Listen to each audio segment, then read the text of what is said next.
Welcome to BizTech's CEO Conversation Show, the show where we engage industry leaders to share insights into how they run and grow their businesses across the region. Now, today our conversation is with Lennard Yong. He's the Group CEO of Tricor Group. Now, Tricor is a leading business expansion specialist in Asia. Now, thanks for coming on the show, Lennard. You're welcome. Thank you, Brian. Very happy to engage with you today. We've heard a lot of good things about BizTech Asia, so we're very honored to be your guest today. Thank you. Thanks a lot, Lennard. Now, can we start by giving us an overview of Tricor Group, what you do, and a little bit about your history since you were started in the year 2000? Sure. Let me keep it short and succinct. So we were born in the year 2000, which is shortly after Sarbanes-Oxley Act in the US came into force, which encouraged a lot of the Big Four accounting firms, and probably at the time more than Big Four, to divest on a lot of the, let me say, corporate and miscellaneous services to avoid audit conflicts. So in 2000, a major Hong Kong bank acquired the operations of Deloitte, and then subsequently they took on EY and PwC. And the three of those firms were the foundation of Tricor, meaning the three corporations. And then from there, they developed, through acquisitions and partnerships, a network of corporate services providers across the Asia region. So Tricor today is 21 years since that inception. But our business obviously goes much longer than the year 2000, because in many of the cases, we've had clients who've been with us for several decades.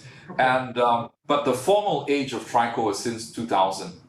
In short, we're professional services.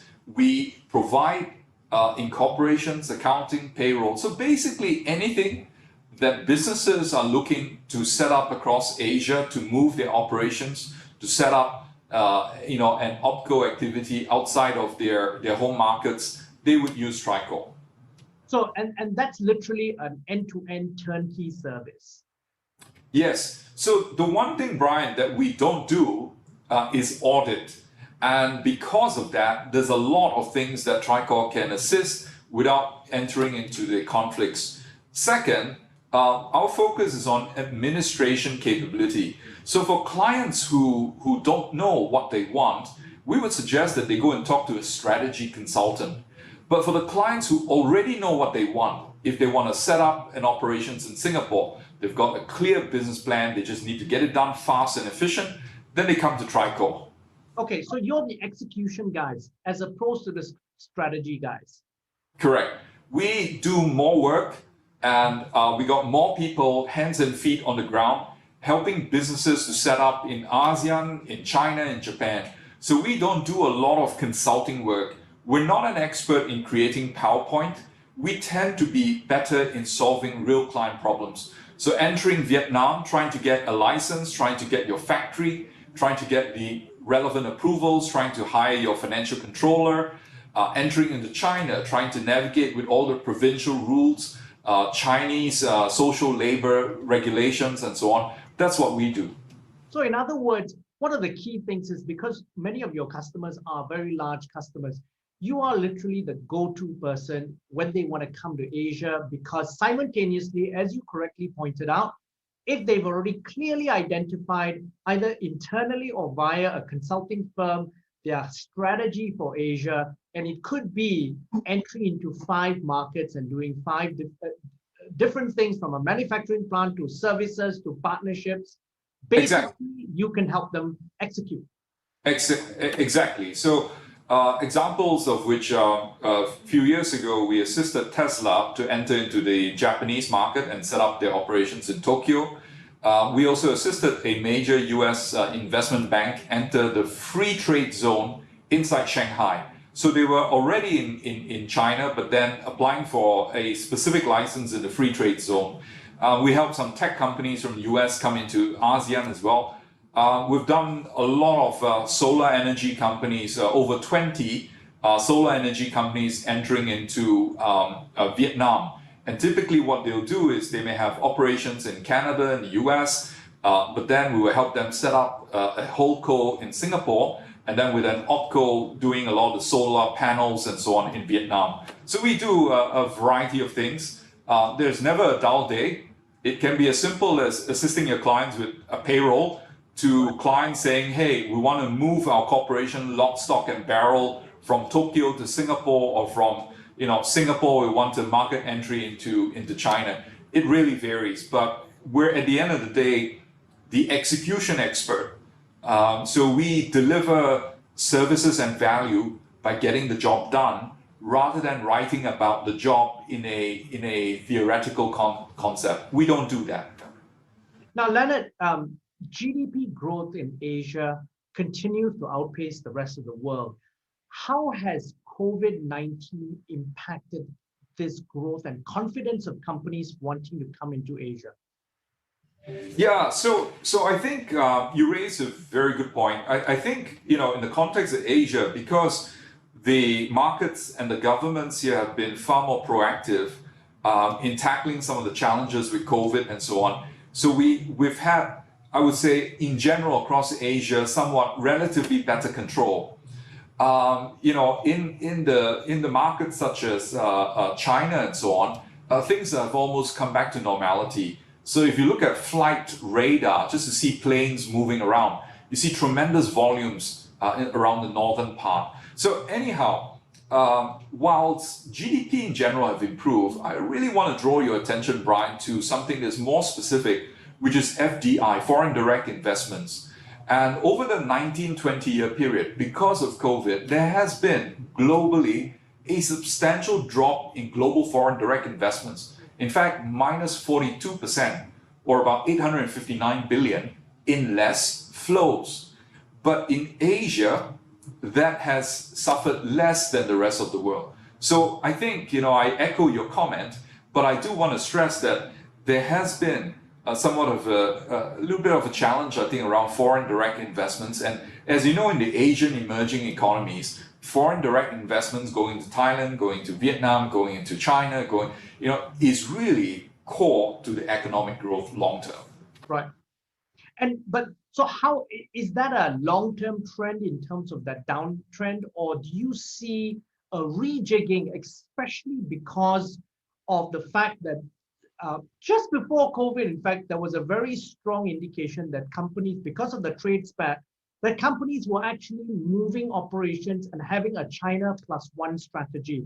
Have you benefited from that? Have you seen a change in that perhaps happening? So I think that there are several angles to that question. I think firstly, in terms of foreign direct investments, a lot of the ASEAN emerging countries have been a beneficiary of a lot of global change. China, if you look at the southern region of China, over 50% of the GDP today can be characterized as services, tech services, financial services, etc. And because of that, naturally, you find that the cost of setting up traditional industrial manufacturing is somewhat a disadvantage today, because labor markets costs have risen. Right. So I think it's less of COVID and less of what we're facing today, but it's just a natural evolution in the global supply chain that a lot of these things migrate ultimately to other regions outside Asia.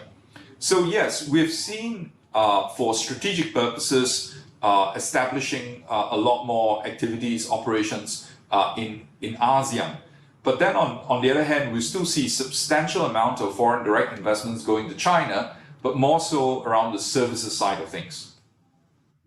Now, one of the things that's happened, especially in the last couple of months, is really that narrative has changed.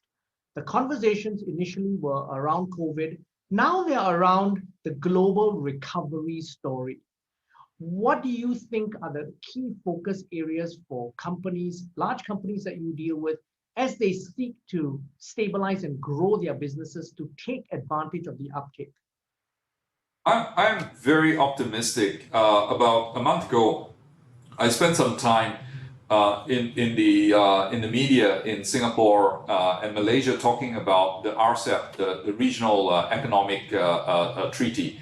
I think that's tremendous. The size of that potentially exceeds, in dollar terms, the USMCA and probably exceeds the European Union as well. And I think it's really critical because you've got the 10 ASEAN nations plus the 5, and that's the Japan, Korea, China, together Australia and New Zealand. So it's common to have a country to country having a bilateral trade agreement, but it was very hard to encapsulate, especially the 3 large economies in North Asia, meaning Japan, China, and Korea. And as you know, those are mega industrial powerhouses.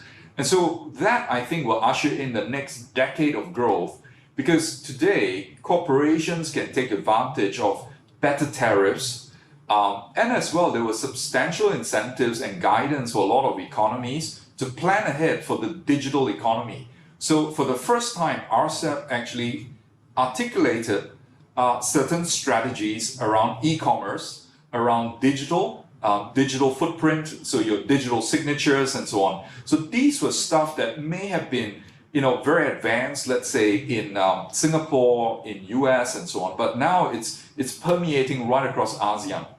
And also I remember, I think Malaysia at the same time as well introduced its policy concept, MDEC as well. So I think there's general enthusiasm, and my sense is that with the economic improvement and plus some of the long tail of RCEP, my sense is that business is going to be really good.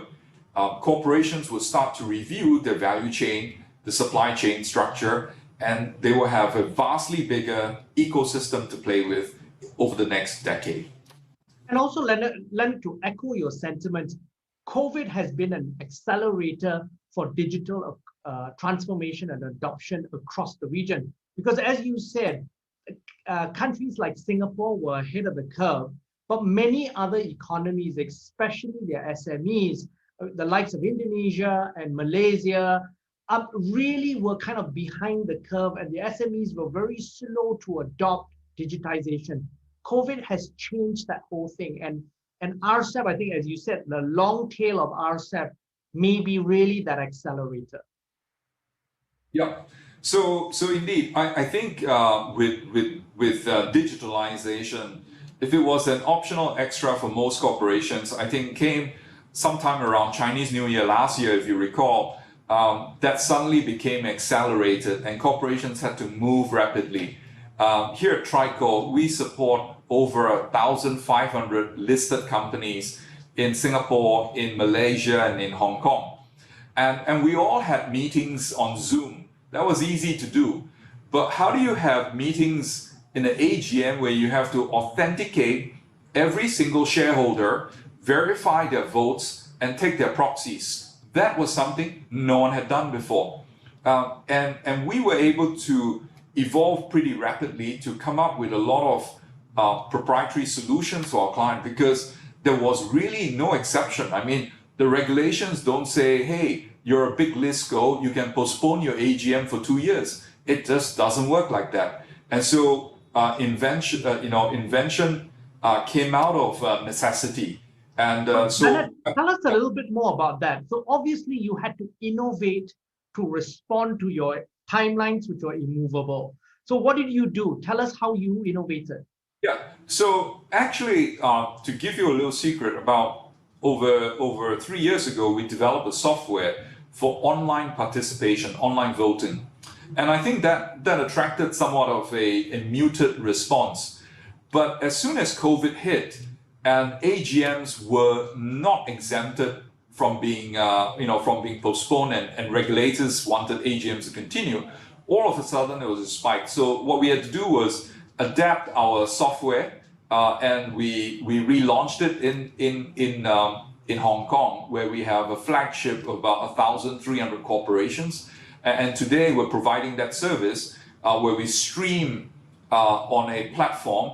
Plus also we have the physical, so chairman, CFO, CEO would do a live presentation, but then all the shareholders would dial in via a secure cloud portal to vote. So this was an example where we used local talent, We used local streaming capability, and it was done pretty much in 1 or 2 months. And we had to move fast, yeah, in this regard. Now, so Lennard, this is very interesting, which also leads me to ask you about your Asia Pacific Board Director Barometer report. So that basically then really sort of highlights a couple of key, I think 5 key areas: digital adoption and virtualization, which is one thing, obviously; board operations, cybersecurity, which talks about this obviously as well; governance, risk, as well as business continuity planning. Could you shed some insights into board concerns and what Sure. the real takeaways were? Right. Okay. So on the back of the work that we did for all our listed companies, we extrapolated that, look, the next area of concern had to be in the boardroom. And if you've been a board member yourself, you would get so nuts every month when the company secretary sends you a litany of emails after emails to say, here's the latest financial, 5 minutes later, the CFO changed again, etc., etc. So what we did was September last year, we acquired a company, we invested in a company called Praxonomy. And with that, we were able to use our domain knowledge as one of the largest company secretaries in Asia, and then to adapt our knowledge with their software. And then together we relaunched it towards the end of last year, a product called Portfolio. And put very simply, what it does is effectively it allows us to store all of the records and the administrative side of a board meeting in a secure cloud portal of choice. So if they were a Singaporean company and they felt that they wanted to host the data in a more friendly jurisdiction, we could do that. And as you know, a company's greatest secrets is usually inside the board considerations, the board meetings. So here we have the audit committee, we have the remuneration, nomination, we have the board, the main board meeting, all of the minutes, all of the action items, all of the agenda, all managed online. So then the secretary doesn't have to do that ungodly thing of, bothering directors, and directors can go in on their iPad, pull down the information from the cloud, and they'll have access to years of board minutes and background. So everything will be kept really nice and clear. And that we thought was complementary to the work that we were doing for the AGMs. So we launched it early this year in Hong Kong. And now it's further expanding into Malaysia and then to Singapore. Yeah. So that sounds really interesting, because one of the key things is then you add this completely different dimension of self-service to board members. Basically, they can go in and help themselves, and some board members are obviously will always be more active than others. So there are some board members who want to go back 5 years and say, hey, this is what really happened. There are some board members who say, okay, just give me my documents. I want to look at it, sign off on it, and that's it. Well, Brian, here's the best part. In the good old days, the board member would go in and tap the company secretary and say, hey, I want it all single-sided, double-sided, bound, and then put properly in A4. I want my charts in A3. But now the board member can't come into the office, right? If you're in Malaysia, you got MCO1, MCO2. Yes. If Japan, you were in lockdown. You're in China, you were locked down. And in Singapore as well, they had a form of lockdown. So now physically, these board members can't go in. And so they've had to find alternative ways. And by having Portfolio, they're able to pull the prior year information on their iPad. It's not paper, but at least they got it on the iPad and they can go back as many years as they could. So, it was interesting. Because of this, we said, look, there must be more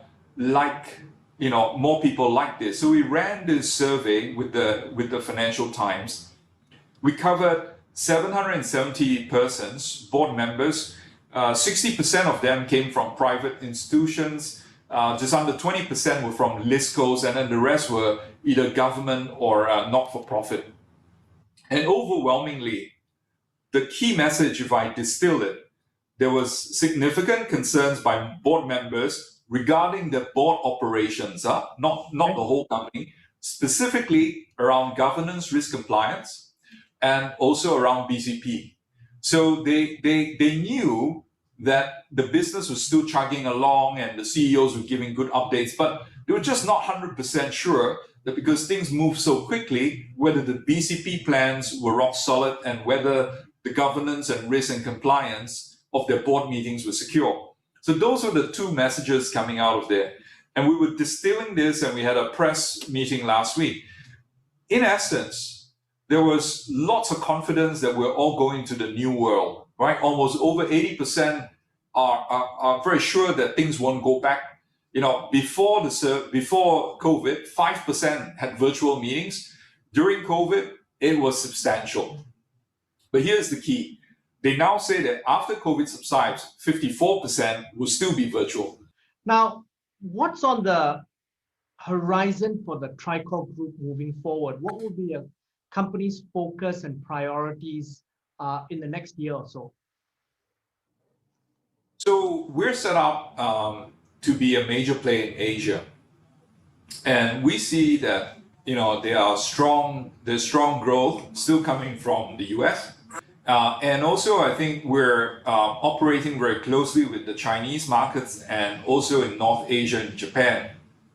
Our sense is that in addition to the US European markets and expansion and so on, Asia today has its own story to tell, its own narrative. We see substantial corporations, Asian multinationals, AirAsia, Capital Lands in Singapore, all growing in their own right as well. So our sense is that the world will be complemented by the European, the North American investment, but also in Asia, led by Asia, ASEAN, China, and then Japan as well, to be the major players to drive economic growth. So for us in Tricor, we're expanding. We can continue to be growing organically and inorganically. And so where we find that there are client requirements or client needs, we will expand that as quick as we can to meet our clients' expectations.